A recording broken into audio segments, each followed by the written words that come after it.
shades back on, you know, personal safety. Well, you can't get a retina scan, which, well, never mind. I know, that's about 6 of you know what I just said. By the time Amanda's through with you, we're all going to know what's going on with the confiscation of our privacy. But building on what Amanda said and continuing with the theme, let's revisit some of these egregious acts attributed to the King of Great Britain and see if they remind you of anything happening today.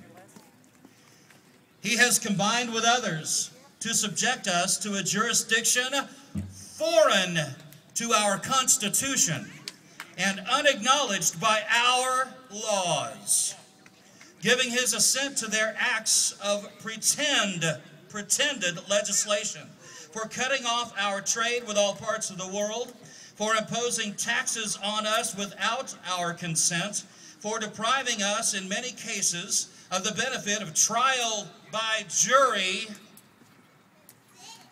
for transporting us beyond seas to be tried for pretended offenses in DNA or AA, for abolishing the free system of English laws in a neighboring province, establishing therein an arbitrary government, and enlarging its boundaries so as to render it at once an example and fit instrument for introducing the same absolute rule into these colonies, for taking away our charters, abolishing our most valuable laws, and altering fundamentally the forms of our governments, for suspending our own legislatures and declaring themselves invested with the power to legislate for us in all cases whatsoever.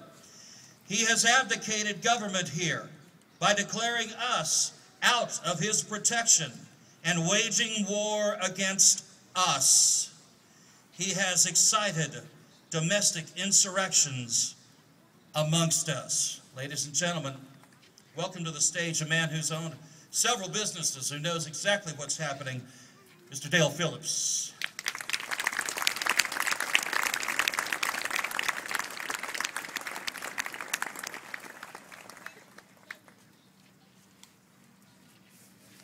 Well, thank you for being here today.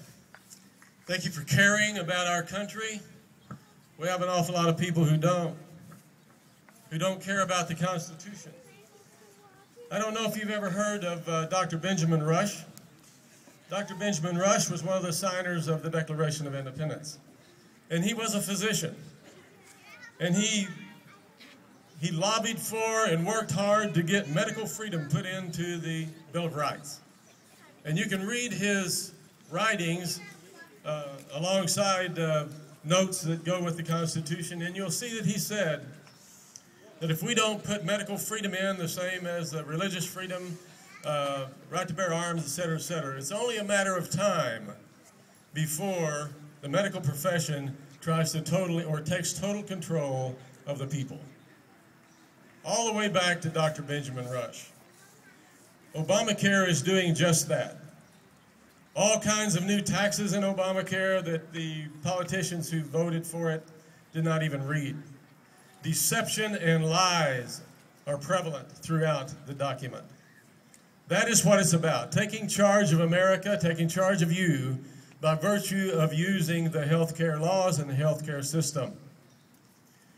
Not only that, but as an owner of an insurance company, I have seen the socialistic laws passed that require us to do things that are not insurance items. And other laws passed that limit the amount of money we have to operate on. To the point that eventually you cannot exist and you defer to a single payer, that would be the government. They're doing that by leaps and bounds. Hundreds of insurance companies are going broke throughout America due to the loss ratio requirements of Obamacare that was implemented at the beginning of this year. Actually, the beginning of last year. And so it cannot stand. My company happened to escape my insurance company happened to escape that by virtue of Social Security laws, but laws have been put forward to put us under the same requirements, which only allow the giant multi-billion-dollar corporations to exist, which feeds right into the fascism that's taking place in our country. Fascism. If you want to know a lot about fascism, get on the net and look at freedomtofascism.com. It will teach you what's going on in this country for the last 30 years. freedomtofascism.com.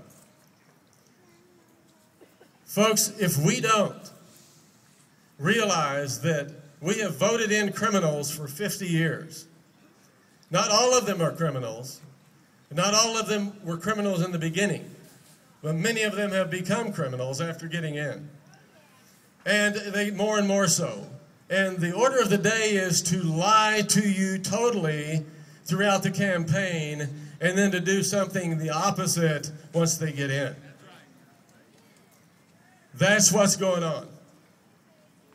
And we have done this so long, voting in criminals, that as many of the speakers have already said, if we don't realize now that it is up to us to turn to God for his help, then we are totally lost. If you look in the scriptures and you see in the book of Esther what was going to happen to their nation, the entire nation was edicted to be killed. And they went into 3 days of fasting and prayer. And she went before the king with her life on the line. And the point is that I can't tell the whole story, I don't have the time, but it's all about Mordecai and Haman, and you'll see it when you read it. But Haman's the bad guy and Mordecai's the good guy. And Haman wanted to hang Mordecai. But in the end, Haman was hung on his own gallows he built for Mordecai. And I have been praying for a year, and I ask you to pray continually for the next week, month, and the rest of your life for that matter, that the evildoers, the people who are deceivers, the people who are not treating you, the people, the way the Constitution demands, that one, they be given prayer for repentance. Everybody deserves repentance, an opportunity. But other than that, I pray that you would continue to pray that they will be held in the cells they're building for us at this very moment and hung on the gallows that they've built for us in the past. That is what we have to be praying, and we have to rely on God, who can, with the sweep of his hand, cause things to happen that we cannot make to happen. How powerful is God? In the Old Testament, you will see a story about Israel in a battle in a valley and Moses on a hill with his hand in the air. And God said, as long as your hand's in the air, you will win the battle. Moses' arm got tired. And as it came down, more of his people started dying on the battlefield. So he held his arm up with his other arm. The same thing happened. So he had other men hold his arm up so that they could win. I'm telling you, we serve a God that's so in charge, that's so in control, that people are dying or living because an arm is in the air or not in the air. I tell you, we serve a God that is so powerful, he can take these people out in the middle of the night if he wanted to. In one story in the Old Testament, he took 100,000 out in the middle of the night at once. We need to rely on God. Totally, humbly, prostrate on the floor is what you need. Because a government that can pass an NDAA law and throw into that law the right to assassinate any American that the president assigns to, the right to pick up any American in the middle of the night and take him offshore or her offshore and hold them indefinitely, that government will soon take away your free speech rights, your freedom to bear arms, and your right to be here to assemble. That's what they will do in the body of works of 2,000-3,000 pages of something that is titled to help you. That's what's going on, folks. You need to be praying. You need to be praying hard from the floor. Thank you for your time.